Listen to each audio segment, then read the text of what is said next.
What's going on guys, welcome to the channel. In today's video I'm going to give you my opinion on all the games in Rare Replay. So what exactly is Rare Replay? Well, it's a collection that was originally released back in 2015, so it's getting on a bit, but it's recently been let loose on Game Pass. The collection itself celebrates 30 years or so of games prior to 2015, so there's 30 games in total, all created by developer Ultimate Play the Game, which became Rare, which in itself was then purchased by Microsoft in 2002. I've played all 30 games and we're going to get through them here as quick as possible and just give you guys an opinion of what's worth your time and what might not be. So to that end, I rank them worst to best, counting down from 30. So let's get into it. Oh actually, before we crack on, just a quick thank you to those that have watched our videos and supported the channel so far. We spun this channel up about 6 months ago and we're trying to improve with every new video. We're still tiny, but those likes and subscribes are massive for us, so please hit the button if you like the video. With that out of the way, let's go.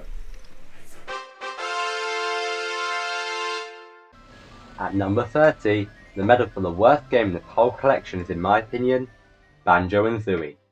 As if Banjo-Kazooie wasn't enough, Rare went and pretty much made the same thing again. Slightly better graphics and level design than the original, but all the same painful trademarks. Dull and painfully long subtitled dialogue, whilst you listen to weird noises in the background, and there's very little step up in the gameplay either. In my opinion, this game isn't worth your time.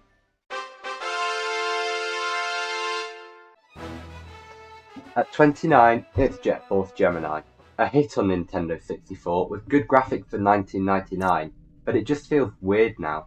The controls are its major downfall for me.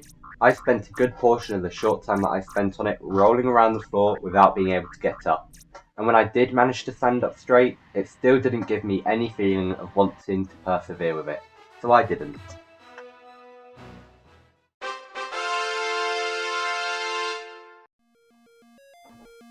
In at 28, it's Nightlaw.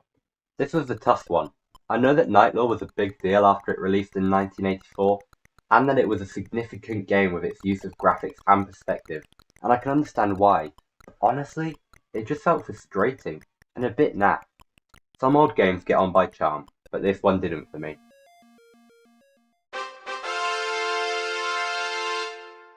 At 27, I've gone for Underworld, another game from 1984, and much like the previous title Nightlaw, its early 80s achievements are clear, but it just seems a bit too messy and confusing to remain engaging enough today.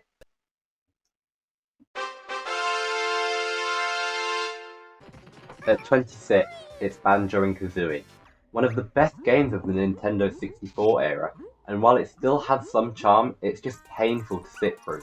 The dialogue and the cutscenes step in too regularly, and they take forever. The gameplay itself is good given its age, but it was just too slow to keep me engaged. At 25, from 1983, it's Attic Attack, a colourful run for a haunted castle and a proper throwback to the ZX Spectrum era, worth giving a whirl even if it's just to experience the best that 8-bit had to offer back then.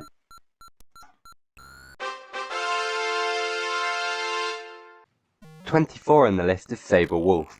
This one is from 1984, so still in the ZX Spectrum era, and much like the last game we looked at, in this game you're moving around a jungle maze searching for items and avoiding nasty stuff.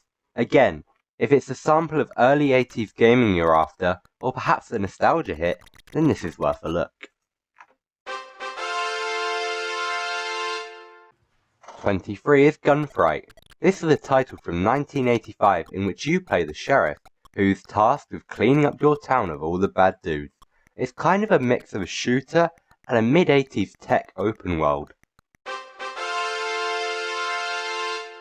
At 22, and jumping into 2001 Nintendo 64 territory, it's Conker's Bad Fur Day. This one is a more mature themed game in which you play a squirrel who wakes up after having a few too many, and is thrown into a bizarre mix of puzzles and platforming, and the graphics are pretty good for N64 times.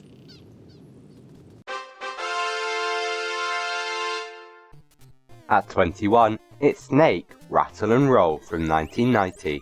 This is an engaging little game in which you've got to eat some stuff to weight down the scales that open the doors to progression. The controls are good, and it's addictive. At 20, it's Lunar Jetman, another ZX Spectrum game. This time, you're making your way over a planet in a vehicle whilst avoiding everything the 8-bit alien world throws at you. It's both fun and frustrating, but engaging at the same time.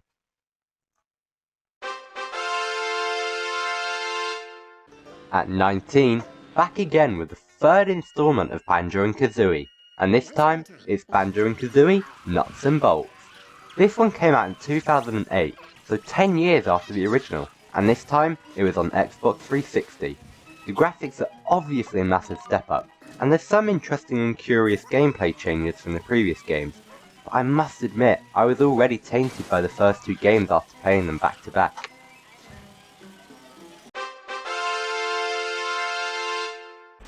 Moving on then to 18, and I've gone for Blast Corps. This one released in 1997, and it's a good blast. You clear the way in front of your friendly missile carrier by smashing everything in sight. It's a satisfying smash up that keeps you engaged.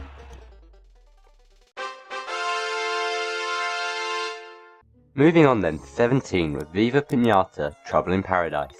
This is a sequel to Viva Pinata which is still to come, and it's a relaxing game that has you tending to and looking after a garden that attracts pinata creatures that you then have to nurture. It's a nice easy-going game with good Xbox 360 graphics. I felt that it's very much more of the same, and for that reason, I didn't rate it as high as the original.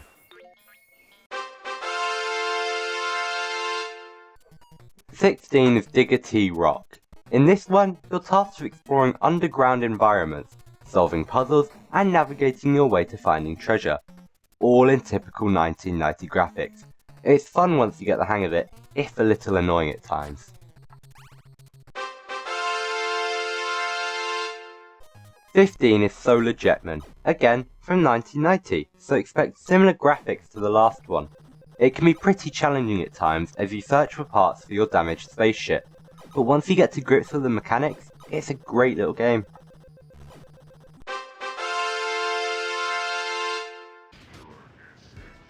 At 14 is Killer Instinct Gold, a really good throwback fighting game in the vein of Tekken, with nice combos and finishes paired with decent graphics. For its time, this version is an update from the Killer Instinct 2 arcade game, and it loses none of its arcade feel. At 13, it's Viva Pinata, the original that I mentioned in reference to Trouble in Paradise. It's the same vibe here. Tidy up and look after your garden, attract and raise pinata creatures, all in a chilled out environment with decent 1996 graphics.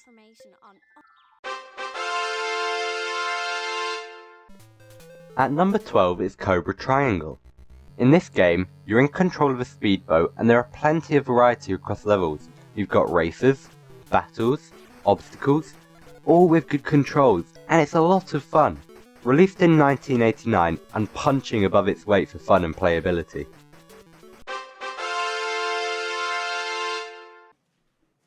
At number 11, it's Grabbed by the Ghoulies. Think of Resident Evil with less scare, more humour, and 2003 Xbox graphics, and you won't be far off. It's good fun, and whilst the controls can be a bit wonky at times, the gameplay is good and engaging.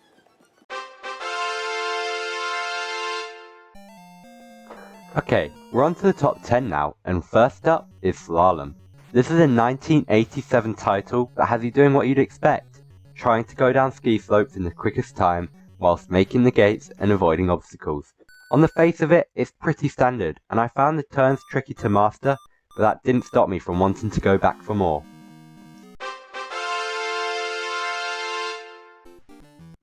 Number 9 is RC Pro-Am. Again, from 1987, and just so good. Challenging and totally addictive remote control car racing. With the usual mix of obstacles and power-ups, it's a proper classic. At 8 and 7 are Battletoads and Battletoads Arcade. From 1991 and 94 respectively, These games are so much fun. They're a proper throwback to when arcade games were super cool. The gameplay's great, the controls in combat is satisfying. I don't know the detailed history, but there must be some influence here from the Teenage Mutant Ninja Turtle games on Nintendo 64 and Spectrum 2 Plus days, because the gameplay has the same satisfying beat-em-up style.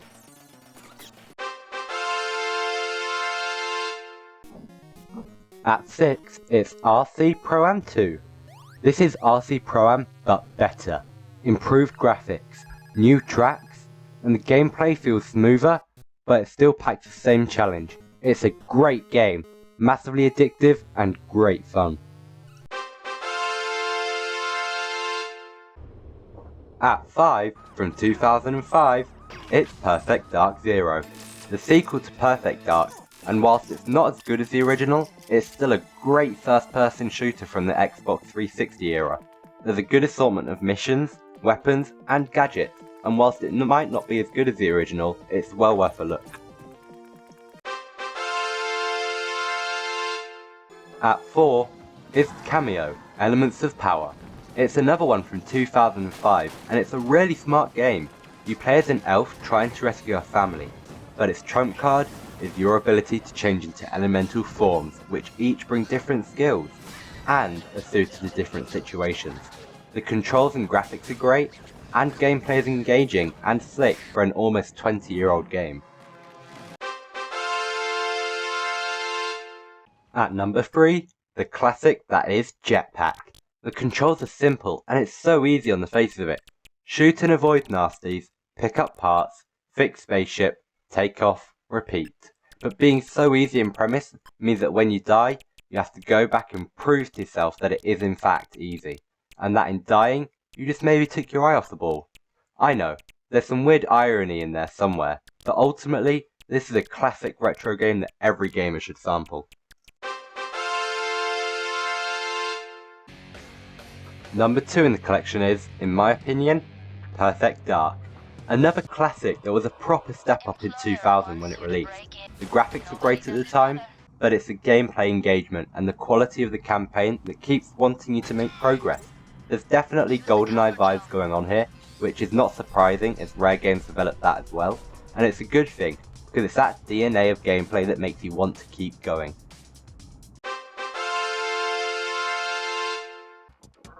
And finally, number 1.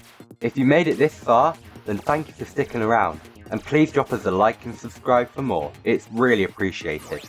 And so, for number 1, in my opinion, the best game in the Rare Replay collection is Jetpack Refueled.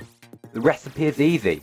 Take a great game, add some polish, 2007 polish in this case, and keep faithful to the greatness of the original, and yet so many studios fail on it, but Jetpack Refueled doesn't. In fact, it's brilliant. Simple as that.